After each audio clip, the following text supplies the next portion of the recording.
예수 그리스도의 이름으로 기도합니다. 아멘. 우리나라 축구가 16강 갔어요. 좋지요? 그 도박사들이 말하기를 16강에 들어가는 것이 9%밖에 안 된다. 아주 희박합니다. 그런데 기적이 일어났습니다. 이건 진짜 기적이에요. 그런데 모든 것은 과정이 있다는 것을 여러분은 알으셔야 돼요. 모든 것에는 과정이 있습니다. 우리 한국 사람들은 그 과정보다도 결과만을 중요시 여깁니다. 월드컵 축구 대표팀은 4년 동안 얼마나 피땀을 흘린 그런 노력을 했는지도 못합니다. 이강인 선수 같은 경우에는 벤트 감독에게 아주 인정을 받지 못해서 평가전에서는 뛰지도 못하는 그런 사람입니다. 근데 그가 코너킥을 했을 때 그 유명한 선수인 호날두가 당황을 해가지고 등으로 딱 받아서 김누군가 그 선수 앞에 그냥 딱 갖다 받쳐주는, 그래서 동점골이 들어갔잖아요.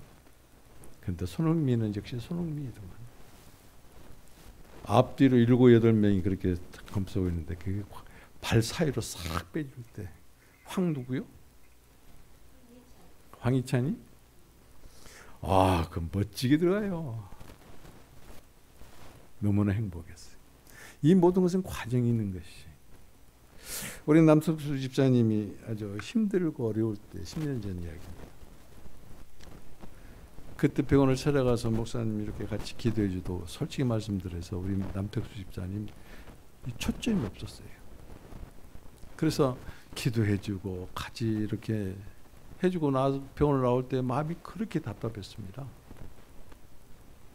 정말 하나님이 계실까? 치료해 주실까? 저 병원에서 태어날 수 있을까? 그런데 우리 남집사님이 그때를 회상하면서 오늘 이 시간에 오늘 이렇게 살갑게 해주신 분이 그래 하나님이 임 목사를 통해 가지고 이와 같이 기도해 주신 그 은혜라고 여러분 간증을 하는 것. 이 과정이 있기 때문에 오늘의 남덕수 집사님이 있고, 그리고 조금 전에도 말씀드린 것처럼 우리 남 집사님 예배를 안 드렸더니 더 힘들어하신다는 하나님을 알고 우리 하나님의 뜻을 아는 이 놀라운 축복의 역사가 우리가 날마다 힘들고 어려운 것 같아도 그 과정 가운데서 하나님께서 우리를 꽃피우시는 것을 우리는 날마다 그리고 느끼며 그리고 감사하는 사람이 되어야 하는 것입니다. 선하신 그리스도를 영접한 사람은 그렇습니다. 그분이 인자하심이다. 인자하신 분이다. 그래서 그 인자하심이 영원하리로다. 이와 같이 찬송을 드릴 수가 있는 것이. 선하신 하나님이 우리의 구원해주, 우리의 생명의 이웃이 되어주시지 아니하셨다면 그 인자하심, 하나님의 마음속 깊은 곳에서 그 사랑으로 우리들에게 다가오셔서 만져주시는 그 은혜를 느끼지도 못하고 감사하지도 못할 것입니다. 그래서 구속하신 이에게 감사하고 대적에서 건지신 이에게 감사하고 부활의 생명을 주신 이에게 사랑이신 하나님께 은혜이신 하나님께 우리와 교통할 수 있게 하신 하나님께 우리는 감사하고 그 인자심이 영원함이로다 라고 이와 같이 우리가 찬송을 드릴 수 있습니다. 성격을 말이죠. 넓은 의미로 말하면 성격, 우리는 다 성격을 가지고 있어요. 그런데 성격을 넓은 의미로 말하면 정신과 마음이라 할 수 있습니다.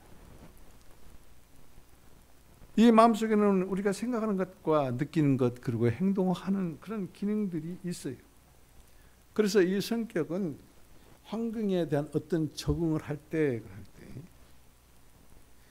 사고, 생각할 수 있고 그 다음에 행동할 수 있고 그리고 감정으로 이것을 컨트롤할 수 있는 그런 기능을 가지고 있는 그런 특징을 가지고 있다고 말할 수가 있겠습니다. 개와 고양이는 만나면 싸운다고 그럽니다. 내가 그 유심히 관찰해 보진 않았습니다. 근데 그것이 왜 그러냐면 표현의 문화의 차이 때문에 그렇다고 그래요. 개는 말이죠. 개는 그 반가우면 꼬리를 들고 이렇게 꼬리를 살랑살랑 흔듭니다. 그런데 고양이는 꼬리를 드는 것이 공격으로 간주를 한대. 그래서 싸움도 하는 것이. 반대로 말입니다. 반대로. 고양이는 꼬리를 딱 내리는 것을 반가운 사람에게 패하는 그 표시라고 그래요. 그런데 개는 꼬리를 내릴 때 어떻습니까? 어떤 위협을 느꼈을 때 꼬리를 쫙 내리는 것이. 또한 이같이 이 남자와 여자를 여러 가지 비교해 봤을 때 남자는 후각과 시각이 아주 예민할 뿐만 아니라 여자는 촉각과 청각이 예민하다고 그럽니다. 여러분 그렇습니까? 그런데 말이죠. 같은 동성끼리더라도 그래 동성 여자나 남자나 맞죠. 뇌를 좌뇌를 사용하느냐 우뇌를 사용하느냐에 따라서 그 사람의 이 행동 양식이 다르다고 그렇게 말합니다.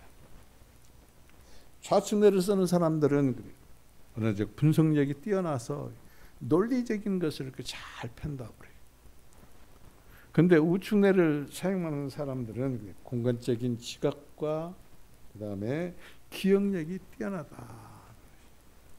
그렇기 때문에 이와 같은 그 성격, 이와 같은 행동 양식을 우리가 이해하지 못하면은 서로 상처를 받고 감정의 골이 깊어진다는 것입니다. 예수님께서 우리들에게 오셨습니다. 그리고 우리를 만나 주십니다. 그리고 각 사람의 그 성격에 따라서 교통하시는 것을 우리가 볼 수 있습니다. 그때 주님과 교통하는 순간에 교통하는 사람만이 이것을 느낄 수 있어요. 나는 아무것도 할 수가 없구나. 주님과 교통하지 않은 사람은 모든 것을 내가 할 수 있다고 생각합니다. 그리고 말하는 것이. 그래서 주님 없어도 잠 잘 자고 주님 없어도 밥 잘 먹고 주님 없어도 놀러 갈 때 막 놀러 다니고 할 짓 못할 짓 다 하고 삽니다. 그러나 교통을 하는 사람은 내가 주님 없이는 아무것도 할 수 없다는 것을 알 수 있어요. 구원도 그렇고 오늘 본문에서 여러분과 같이 힘들게 나눌 하나님을 섬기는 것도 그렇습니다. 그래서 그 은혜를 주신 주님께 주님은 참 인자십니다. 그 인자심이 영원하십니다. 라고 고백과 찬송을 드릴 수밖에 없는 그런 존재들이다. 주님께서 우리로 하여금 이와 같이 인자하심을 노래할 수 있도록 하는 것은 획일적으로 우리들에게 다가오셔서 너는 이렇게 해서는 이렇게 해야 된다. A가 아니면 B다. 얘 아니면 너다. 그렇게 요구하지 않습니다. 여기에 모인 여러분들 각자가 성격이 다릅니다. 행동 양식이 다 달라요. 그런데 주님께서는 여러분에게 그 격에 맞게 오셔서 그 격에 맞게 대해 주신다는 것이죠. 얼마나 주님을 사모하고 사랑하고 그리고 주님을 섬기는 사람들에게 얼마나 행복한 것이지. 여러분 남편을 구해도 그런 남편을 구해야 되고 아내를 구해도 그런 아내를 구해야 되는 것이 사실은. 그리스도인이라면 이것을 알기 때문에 그렇게 기도하고 내 자식의 배우자에 대해서 그리고 내 딸의 배우자에 대해서 이렇게 기도할 수가 있는 것이. 그렇기 때문에 주님께서는 우리들하고 이 믿지 않는 사람과 믿는 사람 이 결합하는 것에 대해서 말씀하고 있는 것을 우리가 알 수가 있습니다. 오늘 우리는 선하신 그리스도 그 인자심에 감사하는 그리스도의 사람 이 주제를 가지고 여러분과 함께 사랑의 이야기를 감사의 이야기를 나눌 것입니다.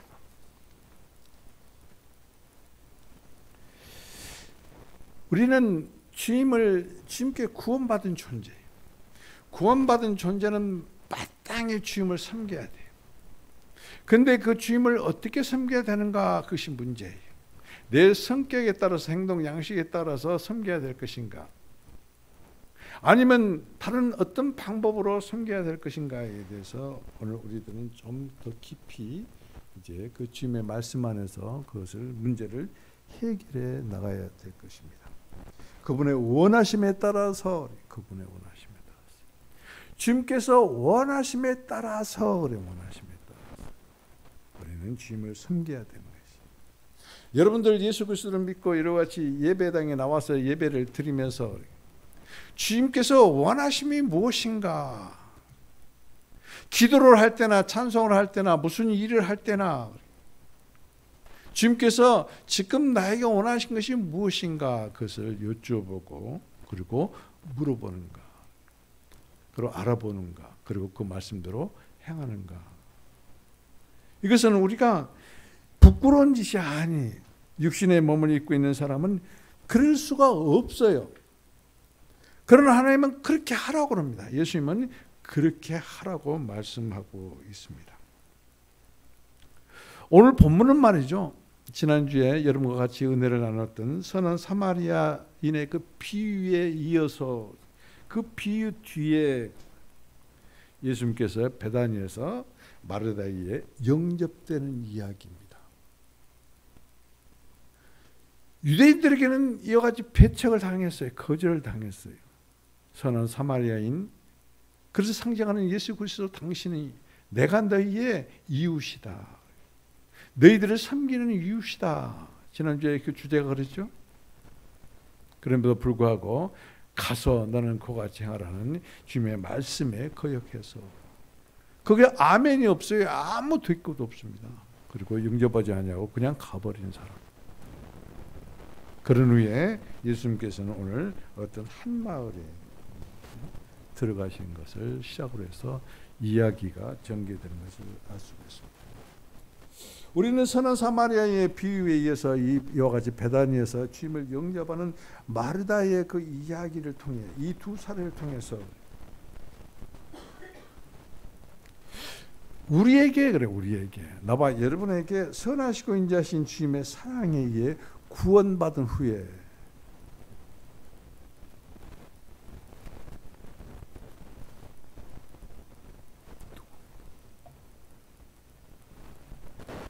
우리는 그분을 어떻게 섬겨야 될 것인가? 주님을 섬긴다는 것은 뭐냐면은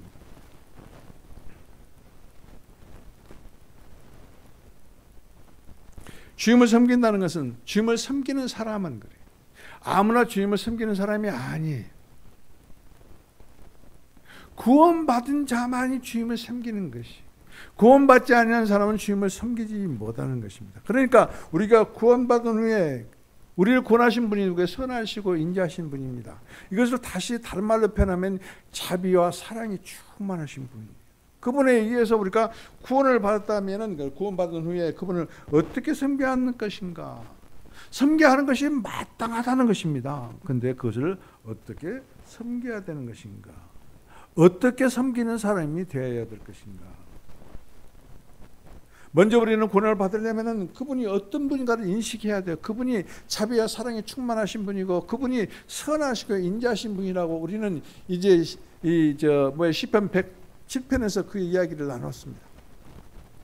선하시고 인자하신 그 하나님이 광야로부터 구원했고 감옥으로부터 구원했고 그다음에 질병으로부터 바다로부터 이와 같이 구원했을 뿐만 아니라 우리를 바꾸셨다 하는 거죠. 가난한 자를 부욕해 해줬을 뿐만 아니라 풍성한 가운데 있게 해주시고 그리고 이와 같이 옥토로 마른 땅 같은 우리들을 그 옥토 같은 그런 땅으로 바꿔주시는 구원받았다는 것은 뭐냐면 우리가 바꾸어져야 된다는 거죠. 바꾸어진 사람만이 하나님을 온전히 섬길 수 있다는 그런 뜻입니다. 예수님께서는 이 앞전 단락에서 말이죠. 뭐라고 하셨냐면 가서 이와 같이 너도 하라 이와 같이 하신 율법사를 말씀하시고 그렇게 보내신 후에 오늘 38절 39절에 이와 같이 예수님께서 이 한 마을에 어느 한 마을에 들어가는 것을 볼 수 있습니다. 우리 같이 38절 39절을 같이 읽겠습니다. 시작. 그들이 길 갈 때 예수께서 한 마을에 들어가심에 마르다라 이름하는 한 여자가 자기 집으로 영접하더라. 그에게 마리아라 하는 동생이 있어 주의 발치에 앉아 그의 말씀을 듣더라. 자, 여기서 보면 그렇습니다. 이야기 한 마을은 어떤 마을입니까? 감람산 동쪽에 그 피탈길에 이렇게 위치하고 있는 마을입니다. 그 마을의 이름은 고난의 집이란 의미를 가지고 있는 베다니입니다.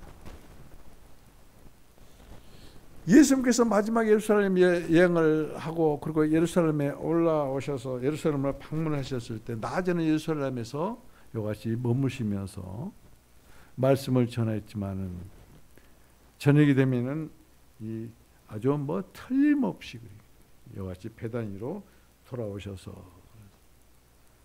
마르다와 마리아와 그다음에 나사로가 있는 집 문둥 환자가 치유되는 그 시몬이 있는 집 그 베다니에서 저녁을 머무시고 보내신 것을 우리가 알 수 있죠. 예루살렘에서는 유대 시도들에게 이와 같이 거절을 당했지만은 베다니에서는 예수님을 환영하는 사람, 그 사람들에 의해서 그들의 집으로 이와 같이 영접된 것을 우리가 볼 수 있습니다. 그런데 오늘 말이죠, 오늘 본문에서 우리가 보면서 이 같은 듯 하면서도 다른 자매, 같은 듯 하면서도 다른 이와 같이 마르다와 마리아를 볼 수 있다는 것이. 여기서 이름을 한번 우리가 분석해 보겠습니다. 마르다라는 이름은 그녀는 반역적이다, 그런 의미를 가지고 있어요. 마리아는 그들은 반역이다라는 그런 의미를 가지고 있습니다. 이 마리아는 말이죠, 미리암, 히브리어로 말하면 미리암에서 이같이 번역되어진 그런 헬라적인 이름이에요. 그러면 미리암은 어떻습니까? 아론과 이같이 짝짝해가지고 모세를 반역했던, 배역했던 그런 통사자라는 것을 볼 수 있습니다. 그렇기 때문에 이 두 이름의 의미는 반역의 사상을 가지고 있다. 우리는 이같이 천연적으로, 다시 말씀드리면 타고난 태생이 반역적인 생명을 가지고 있기 때문에 반역하는 것, 누구를 배신하는 것은 아주 쉽게 합니다.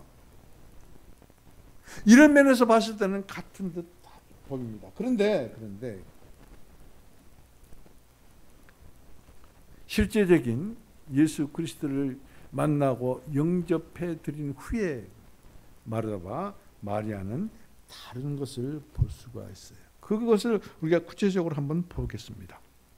주님을 영접한 마르다는 주님을 위해서 음식을 하느라고 장만하고 매우 분주합니다. 반면에 마리아는 언니와 함께 이같이 도와주면서 부엌 일을 같이 하면 얼마나 좋겠어요. 그런데 예수 그리스도의 앞에, 발 앞에 앉아서 말씀을 듣고 있었다. 다르잖아요. 닮은 듯 하지만은 다릅니다. 여러분 같이 지금 설교 말씀을 듣고 있어도 닮은 듯, 같은 듯 하지만은 달라요. 목사님 눈에 보기에도 다른데 하나님 보시기에는 얼마나 다르겠습니까? 오늘 40절 보면 그렇습니다. 마르다는 준비하는 일이 많아 마음이 분주한지라 예수께 나아가 이르되 주여, 내 동생이 나 혼자 일하게 두는 것을 생각하지 아니하십니까? 그를 명해서 나를 도와주라고 말씀하십시오 라고 이렇게 요청을 합니다. 여기서 분주하다는 것은 뭐냐면 어느 한 곳에 관심을 집중하지 못하는 것을 말해요. 그러니까 마음이 말이요, 아주 혼잡하다는 그런 의미거든요. 마음이 그냥 왔다 갔다 하는 거예요. 정말로 예수 그리스도를 영접했고 예수 그리스도를 만나고 영접했다면은 마르다는 말이요, 마리아와 같이 똑같이 그리스도에게 집중하는 사람이 됐어야 된다. 여러분들은 예수 그리스도를 영접했습니다. 만난 후에 영접됐고 그리고 그리스도인을 합니다. 그런데 얼마나 예수님께 집중하는가? 아니면 마르다처럼 이같이 분주한 사람인가? 우리가 이것을 보면서 같은 듯 하면서도 같지 아니한 이 두 자매를 통해서 같은 듯 하면서도 예왕 성결교회 성도이면서도 다른 모습을 우리가 볼 수가 있다. 배워야 됩니다. 교훈입니다. 그냥 듣고 잊어버리고 까마득히 무슨 말씀을 들었지, 잊어버리는 그런 사람은 별로 하나님께서 관심하지 않아요. 주님도. 자, 이게 보십시오. 분주하다는 것은 어느 곳에 관심을 집중하지 못한다. 그런데 말이죠, 주님을 위한 것 같지만 마르다는 왜요? 음식장만 하니까. 그러나 사실은 주님에게 전혀 관심이 없습니다. 만나고 영접해서 구원 받았어요. 예수님께서 그 집에 이르렀으니까 그 집은 구원의 집이에요. 구원받은 집이에요. 똑같이 만났고 똑같이 구원받았어요.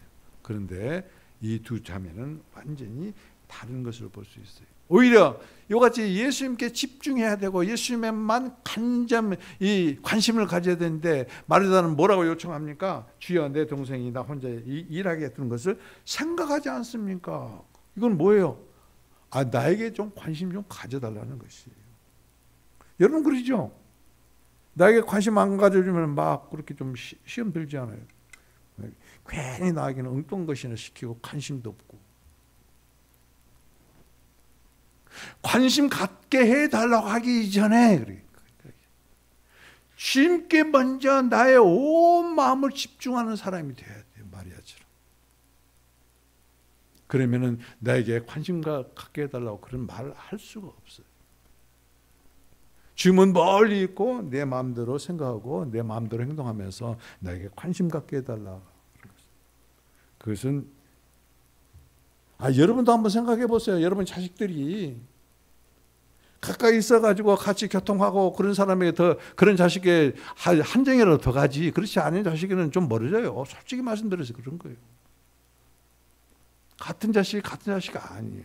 하물며 우리의 생명으로 나으시는 하나님께 우리를 구원해 주신 예수님께 관심이 없으면서 주님 나에게 관심 좀 갖게 해달라고.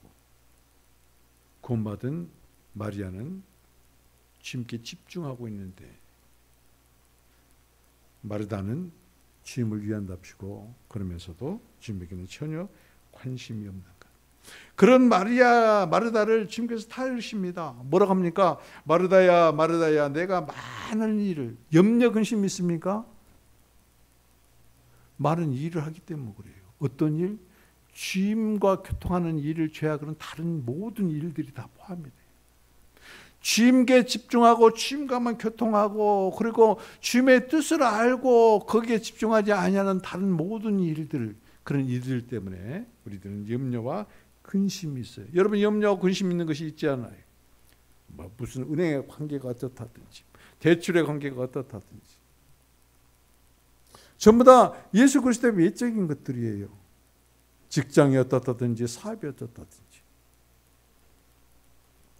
그것들은 주님과 교통하는 일 외에 많은 일들을 행할 때 나타나는 그런 현상이다. 그렇게 말할 수가 있습니다. 그러면서 내가 여러 가지를 장만하든지 아니면 한 가지만 장만해도 나에게는 족하다. 나는 만족하다. 물질에 관심이 없다는 것이에요. 마르다는 이 물질로 주님을 섬기려고 하지만은 주님은 물질에 관심이 없다는 그 뜻입니다.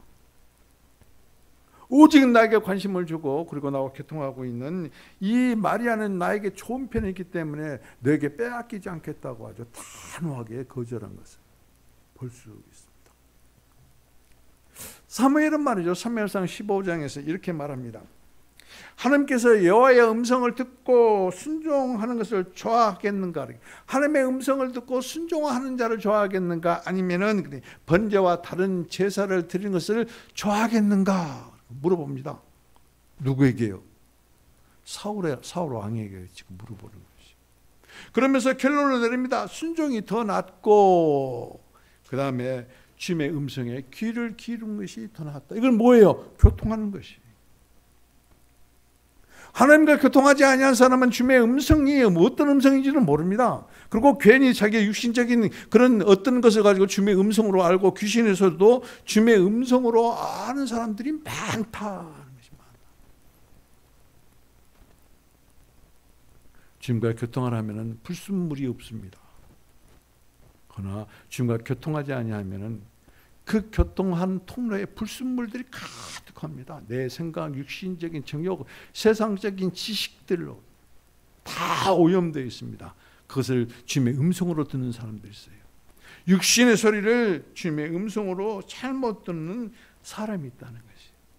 그래서 하나님께서 원하는 것은 주님의 음성을 듣는 것을 좋아한다는 것이요, 더 기뻐한다는 것이요. 이것은 지금 무엇을 말합니까? 마르다에게 말하는 것입니다.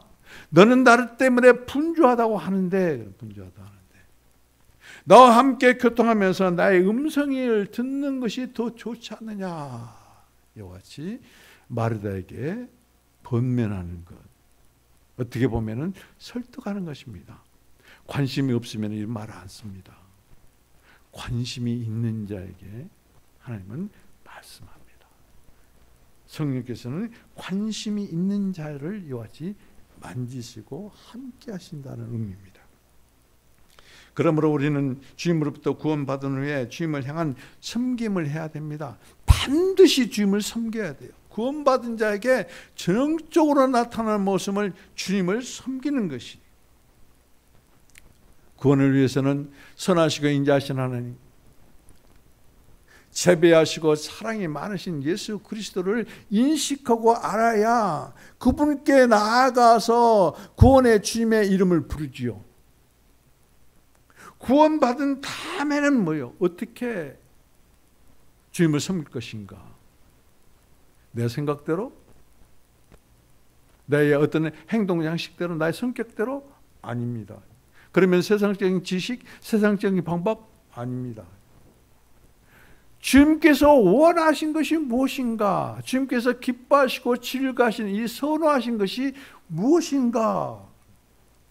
그 주님의 마음을 하려면, 주님의 뜻을 하려면 주님과 교통하는 방법밖에 없다는 것이. 주님 앞에 앉아서 기도하는 방법밖에 없습니다. 주님 앞에 앉아 있지 않은 사람은 주님과 교통하지 않는 사람이고, 그리고 주님께서 원하시는 그 뜻이 무엇인지를 아예 구하지도 아니하고 알려고도 하지 아니하는 사람. 마리아가 주님 앞에 앉아 있는 것은 기도하는 것과 똑같습니다. 기도하는 것은 앉아 있는 사람입니다. 앉아 있는 사람은 주님과 대화를 합니다. 교통을 합니다. 주님께서 그 음성을 들려주십니다. 그러니까 예배를 하는 그것보다 주님 앞에 앉아 있는 것이 먼저입니다. 주님의 음성을 듣는 것이 먼저입니다. 그런 사람만이 참 예배자요, 신령과 진정으로 하나님께 예배를 드리는 사람이다. 기도하지도 아니하고 하나님과 교통하지도 아니하고 하나님의 음성도 듣지 아니하면서 어떻게 내가 주님을 찬송하고 어떻게 내가 주님을 경배하며 어떻게 내가 주님을 섬기겠습니까? 고백하는 심령, 그런 심령은 복된 심령이다 말할 수가 있습니다.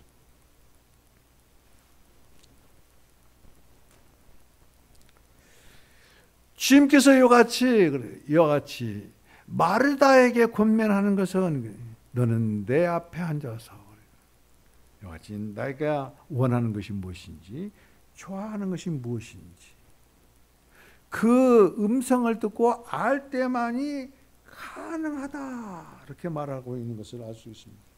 그런데 마르다는 그렇지 못했다는 것이에요. 예수님께서 갈릴리에서부터 예루살렘까지 여행하신 중에 얼마나 피곤하시겠는가, 얼마나 집밥이 생각이 났을까. 그래서 밥을 짓습니다. 그리고 국을 끓입니다. 그리고 채소를 사다가 손질을 합니다. 그리고 이제 반찬을 장만합니다. 얼마나 분주해요. 얼마나 바빠요. 그러니까 도와주라고 마리아에게 명령해서 나를 좀 도와주게 해주십시오. 그리고 나를 좀 알아주십시오. 그렇게 지금 예수님께 말할 때 그래요. 자, 봅시다. 예수님을 자기 집으로 영접을 했습니다. 지금 우리는 예수님을 영접을 했습니다. 예수님께서 영접받고 마르다의 집에 갔을 때 물질을 원해서 그 안에 들어가셨을까?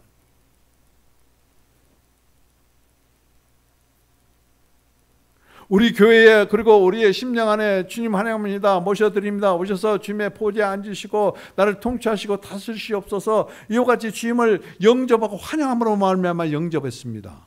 그러면은 우리 교회에 오신 주님께서 여러분이 되는 헌금 보고 오셨을까? 아닙니다.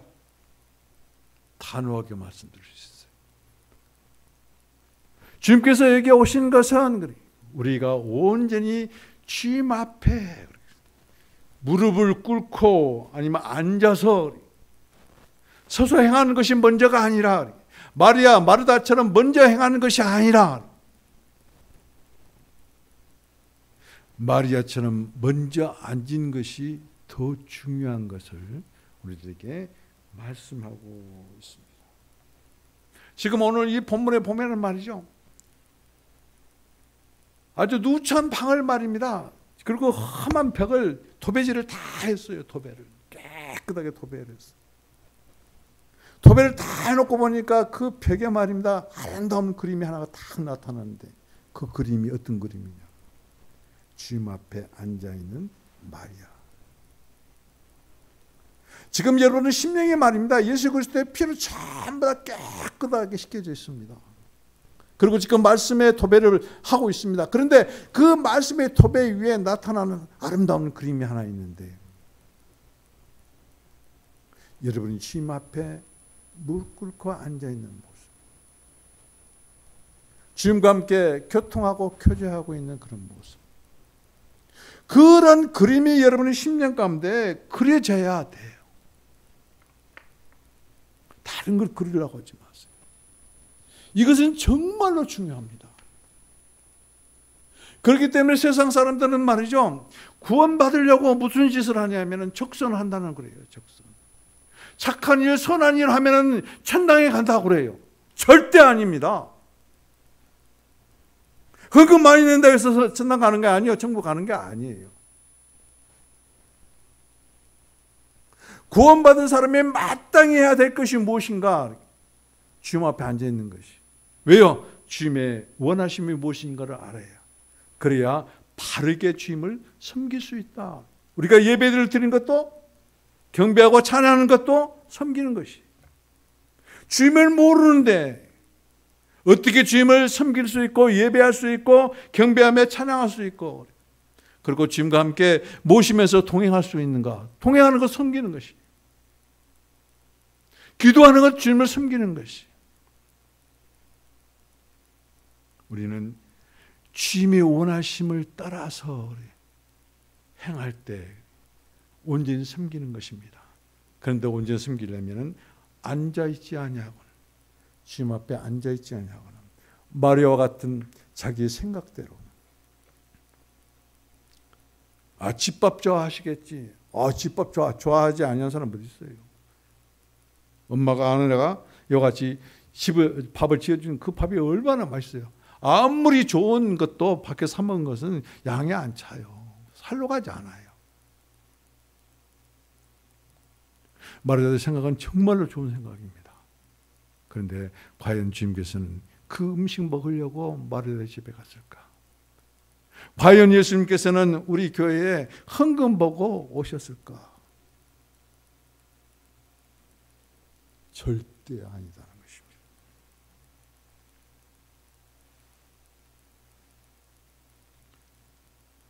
마리아는 말이죠,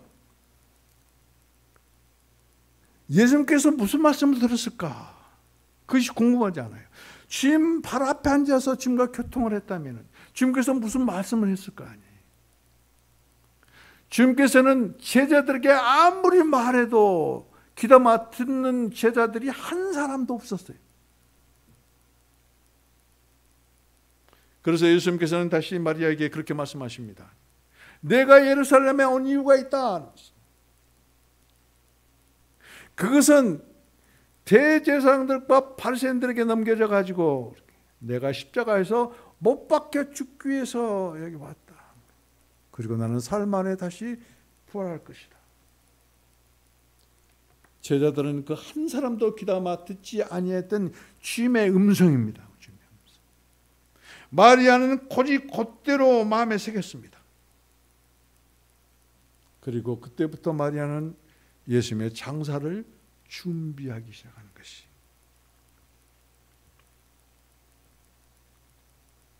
여기서 우리가 귀한 가르침, 교훈을 받는 것은 구원도 내가 할 수 없고 섬기는 일도 내가 할 수 없다. 나는 아무것도 할 수 없다. 구원도 주님께서 하시는 것이고 주님을 섬기는 것도 주님께서 가르쳐 줘야 우리가 온전히 섬길 수 있다.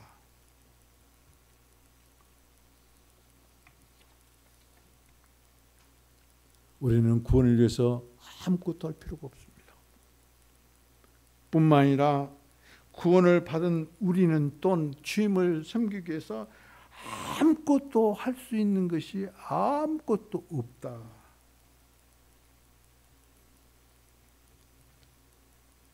우리들에게는 몸에 밴 것이 하나 있어요.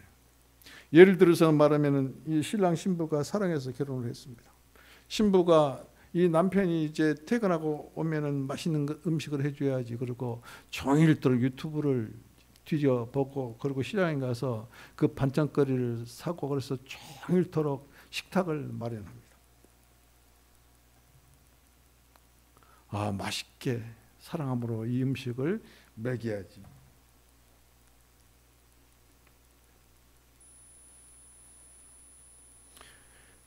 그러한 것이 우리 몸에 배어 있다는 것이. 내가 예수 그리스도를 섬기는 것이 내가 내게 몸에 배어 있는 대로 예수를 섬기는 것이 최선이고 최상인 줄 안다는 것이. 그게 아니라는 것을 지금 예수님께서는 우리에게 가르쳐 주시고 우리는 그 가르쳐 주심을 교훈으로 받아야 된다. 주님께서 말씀하신 것처럼 마리아는 이 좋은 편에 있으니 여러분은 어떤 편에 있습니까? 세상 편에 있습니까? 직장 편에 있습니까? 아내 편에 있습니까? 가정 편에 있습니까? 아니면은 주인 편에 있습니까? 이 좋은 편. 여러분들은 어디에 있을 때 가장 마음이 편합니까? 어디에 있을 때 안식을 누릴 수 있습니까? 어디에 있을 때 찬송이 터집니까? 어디에 있을 때 기도가 터집니까? 주님 편에 있을 때입니다. 우리 남 집사님이 말한 것은 예배를 안 드렸더니 힘들다는 것이. 그러죠? 그럼 100% 맞지 말아요. 하나님의 은혜예요. 그걸 깨닫고 알고. 내일은 반드시 교회에 나가서 예배 드리겠습니다. 문자를 사모한테 보내는데, 아유, 우리 사모가 갑자기 그냥 깜짝 놀랐다고 하는, 나는 또 뭔 벼락이나 떨어진 줄 알고. 몇 행이도 되지 않으면 우리 성도들한테 또 무슨 큰 일이 났는가. 그랬더니 남집사님이 이렇게 메시지를 보냈다고. 기뻐가지고 이렇게 나를 잘한 거예요, 나한테.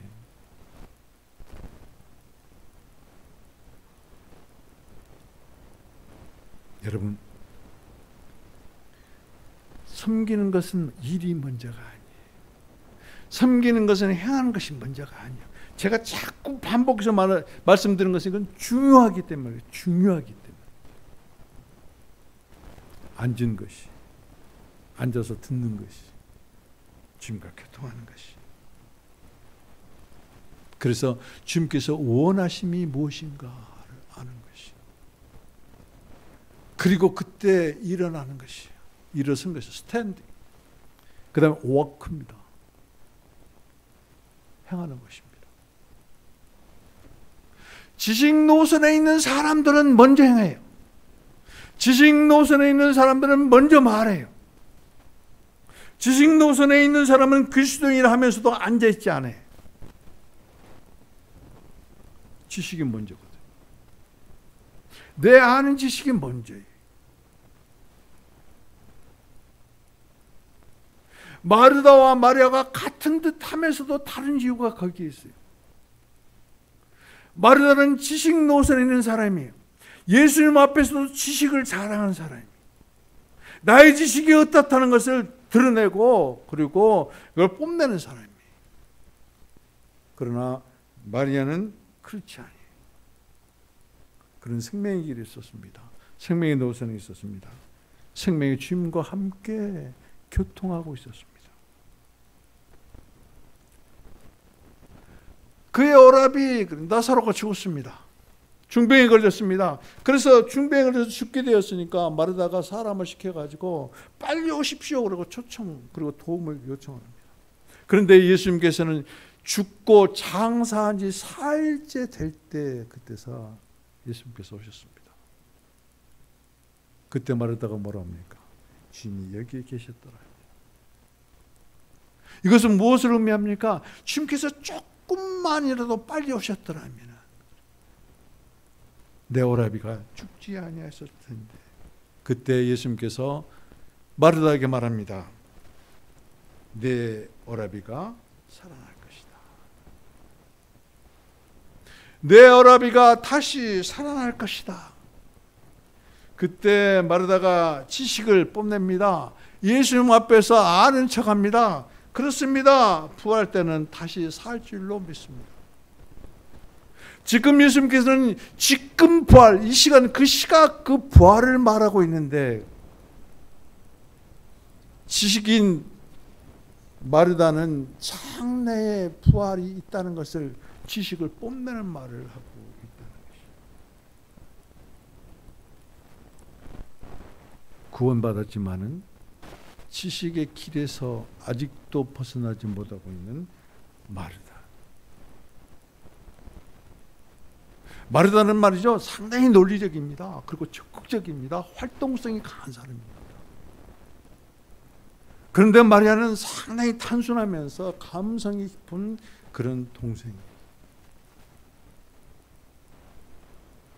이와 같이 대화를 나눈 후에 예수님께서는 마리아를 찾아갑니다. 그런데 마리아가 슬픔에 잠겨 있습니다. 같이 슬퍼합니다. 마리아가 슬픔을 못 이겨서 웁니다. 그때 예수님께서도 같이 웁니다.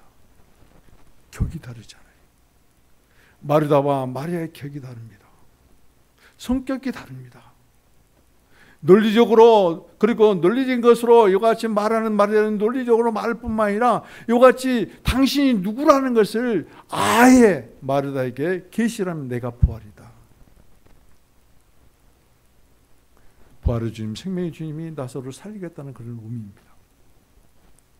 그러나 아무 말도 못하고 슬피 훌쩍거리며 울고 있는 마리아에게 가서는 같이 슬퍼하고 같이 우시는 그런 모습을 보셨어요.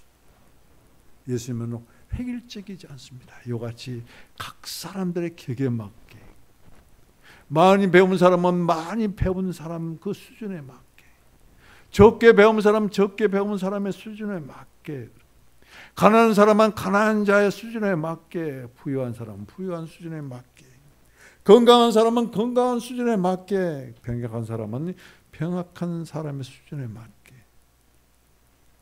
얼마나 많은 다양한 각양각색의 주님의 자녀들이 있습니까? 헤아릴 수 없습니다. 그런데 그 각 사람의 성격에 맞게 주님께서는 교통을 하신다는 것이. 나는 배운 곳이 없고 나는 믿음이 적고 나는 기도도 많이 못하는데 어떻게 교통할 것인가? 염려하지 마세요. 주님 앞에 무릎 꿇으면 주님을 만나려고 우리가 달려가는 것이 아니라 헤맨 것이 아니라 주님의 발 앞에 무릎 꿇는 그자 앞에, 그 사람 앞에, 여러분 앞에 주님께서 임재하신다는 사실, 그리고 우리의 격에 맞게 대화하신다는 사실을 잊지 마시기를. 여러분들은 이와 같이 이 해가 가기 전에 그래요. 이제 며칠 안 남았어요. 제가 어제 주보를 만들면서 한숨을 푹 쉬었어요. 이제 3주밖에 안 남았네. 주보 만들 주간이 3주밖에 안 남았어. 3번밖에 안 남았어. 뭘 했지?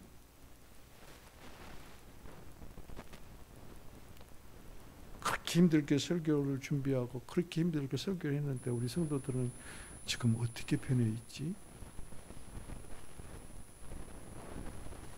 조금이나마 주님의 그 뜻을 그리고 주님의 그 사랑을 조금이나마 알고 깨닫는다면 얼마나 좋을까? 그냥 의문부호만, 감탄사가 아니에요. 의문부호만 새겨지는 것이. 내가 너희를 사랑함으로 감사함으로 하나님께 기도하노니, 사도 바울과 같은 그런 외침이 없어요, 저에게.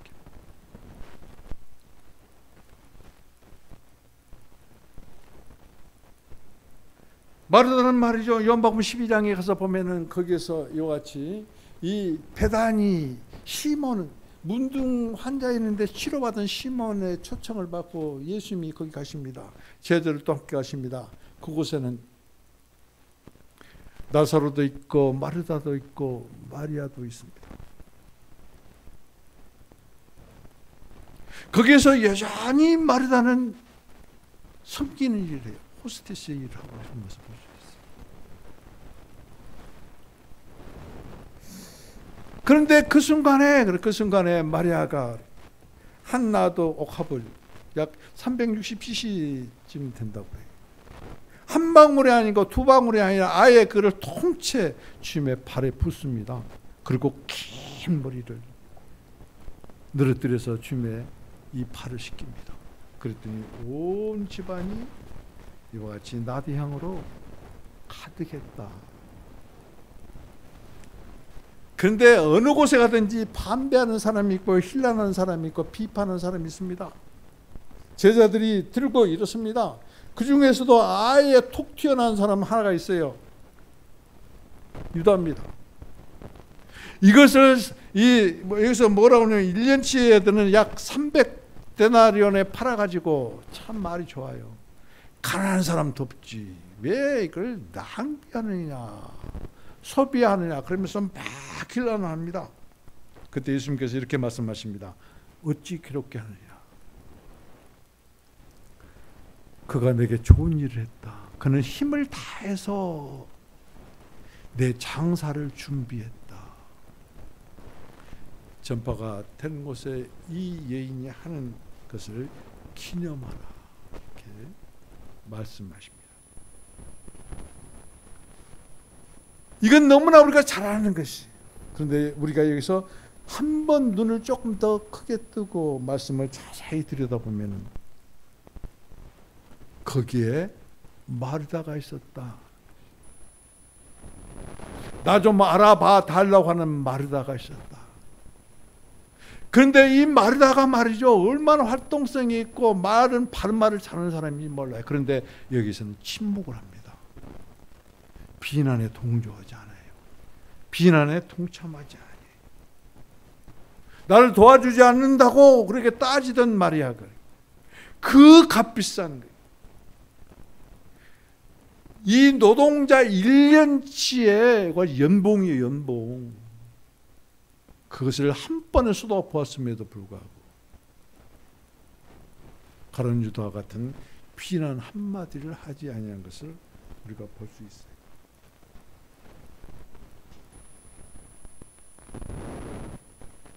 왜 그랬을까요?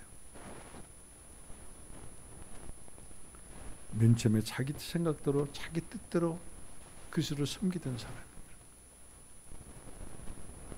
마리아의 모습을 보고 주님께서 하신 말씀을 듣고 그는 돌아온 것이 주님 앞에 엎드린 것이 기도하는 것이 교통하는 것이 주님의 만짐이 있는 것이 주님의 뜻이 무엇인지를 아는 것이 주님의 말씀대로 순종하면서 사는 것이. 그랬더니 주님께서 미리암이 마리아로 바꿔지는 것처럼 마르다가 주님과 교통하는 사람으로 바꿔지는, 내면이 바꿔지는 것이. 여러분, 구원은 이와 같이 그 내면이 완전히 바꿔지는 것이 구원이에요. 내 속이 내 마음이 하나도 바꾸지 않으면서 나는 구원받았다. 주님을 섬긴다면서도 주님의 뜻대로 주님의 원하심이 무엇인지를 모르면서 섬기면서도 내가 예수님을 섬기면서 그 예수님의 이름으로 이와 같이 예배드리고 찬송하고 기도합니다라고. 과연 그렇게 자랑할 수가 있겠는가?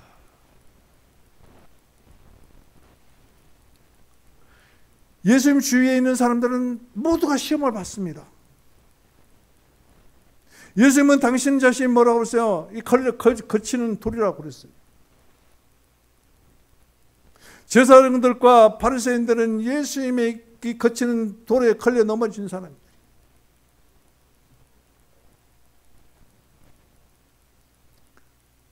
나병 환자 이 시몬도 거치는 돌이신 예수 그리스도에게 넘어진 사람이에요. 오늘 말씀의 주인공인 마르다도 주님의 말씀에 거친 돌에 넘어지는 사람이에요.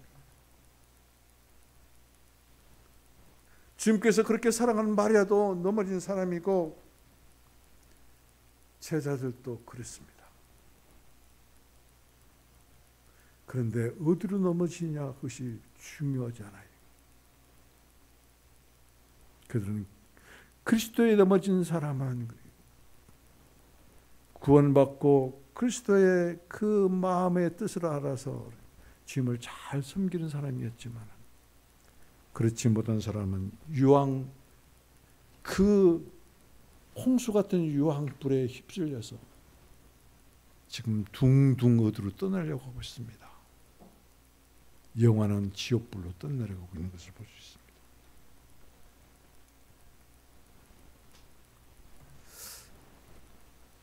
억만장자가 죽었습니다. 그런데 이 부자가 죽으면서 그냥 가려니까 너무나도 돈이 아까운 거예요. 그렇다고 해서 죽은 자가 가지고 갈 수는 없잖아요. 그런데 천국에 가는데 노자 돈이 필요할 것 같아서 그래서 자식에게 부탁할까 그랬더니 자식을 믿지 못하는 것이죠. 그래서 믿을 만한 사람 세 사람을 부릅니다. 변호사하고 주치의하고 승직자를 부릅니다. 그 사람들에게 100만 달러씩 나눠줍니다. 더합 300만 달러예요. 300만 달러 하면 자기 생각에 천국에 가는 노제에 쓸 수 있을 것 같아서 내가 죽거든 내 간 속에 여같이 100만 달러씩 좀 넣어주시라. 죽었습니다. 그리고 장사를 지냈습니다. 장사를 지내고 돌아오는 길에 이 세 사람이 서로 눈짓을 합니다. 정말로 관에다가 넣었느냐고. 그래서 성직자에게 물어봅니다. 넣습니까? 아, 그걸 다 넣을 수가 없죠. 11조는 떼야죠. 그 주치의에게 물어봅니다. 아, 지금 병원을 설립을 하고 있는데 거인도 거기에 같이 성금을 하는 것을 좋아할 것 같아서 딱 반만 넣습니다. 이 두 사람의 눈길이 말이죠. 이제 변호사에게 딱 쏠립니다. 그러니까 변호사가 화를 냅니다. 막 화를. 아이, 그 돈 뭉치를 어떻게 그렇게 다 넣을 수가 있냐고. 어떻게 그렇게 넣을 수가 있냐고. 부피가 얼만데. 300만 달러인데. 나는 가계수표로 싹 바꿔서 넣었다고. 믿을 놈 하나도 없어요. 무슨 뜻이에요? 그 변호사는 한 푼도 안고 지가 다 먹었다는 뜻이에요. 아, 종이 써서 준 것이 무슨 필요가 있냐. 한 푼도 안 넣는데.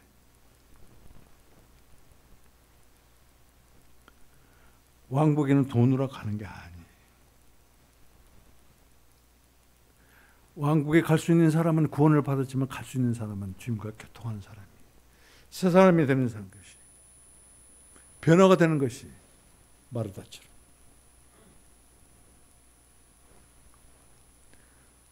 이 해가 가기 전에 주님과 교통하십시오. 이 해가 가기 전에 주님의 원하심의 뜻을 따라서 행하십시오. 그리고 참으로 주님과 교통하고 주님을 섬기는 사람은 주님을 위해서 말하기 시작합니다. 우리말 가운데 주임을 말해내는 놀라운 은혜를 받게 됩니다. 그때 바꿔져요. 가나안이 부유함으로, 황폐한 땅이 옥토로. 우리 교회가 주임의 놀라운 건축 안에서 부흥의 놀라운 역사가 일어날 수 있는 것은 목사님 혼자로는 아닙니다. 올해가 가기 전에, 이해가 가기 전에 마리아가 앉은 자리에 여러분도 앉으시기를 주님의 이름으로 축복드립니다. 기도합시다. 선하시고 인자하신 주님 감사합니다. 감사를 주신 주님 찬양합니다. 우리를 구원하신 선하신 주님, 인자하신 주님, 자비와 사랑의 주님 감사합니다. 우리와 교통하심으로 주님의 원하심을 우리들에게 계시해 주시고, 그리고 주님의 원하심에 따라서 주님을 섬기게 해주셔서 감사합니다. 바르게 주님을 섬길 수 있도록 우리를 바꿔주시고 변화시켜 주셔서 감사합니다. 변화된 심령 안으로 부활의 주님 오셔서 감사합니다. 주님의 인생 안에서 아름다운 주님의 놀라운 미덕을 누리게 해주셔서 감사합니다. 주님의 신성 안에서 충만하신 주님을 받아 누리게 해주셔서 감사합니다. 주여, 원합니다. 우리 성도들 하여금 주님 앞에 먼저 앉아있게 하여 주옵소서. 교통하신 후에 일어서서 행하는 복된 성도들로 축복하여 주옵소서. 척박한 저들 심령이 오직 주님으로만 심어지고 왕성해지는 옥토와 같은 심령으로 바꾸어 주옵소서. 가난한 심령 가운데 주님으로 충만함으로 말미암아 삶의 모든 영역에서도 부유하신 주님을 누리게 주여 역사하여 주옵소서. 축복의 강구를 들으시고 그리고 시행하시고 우리로 누리게 하신 아버지 하나님 감사합니다. 예수님의 이름으로 기도합니다. 아멘.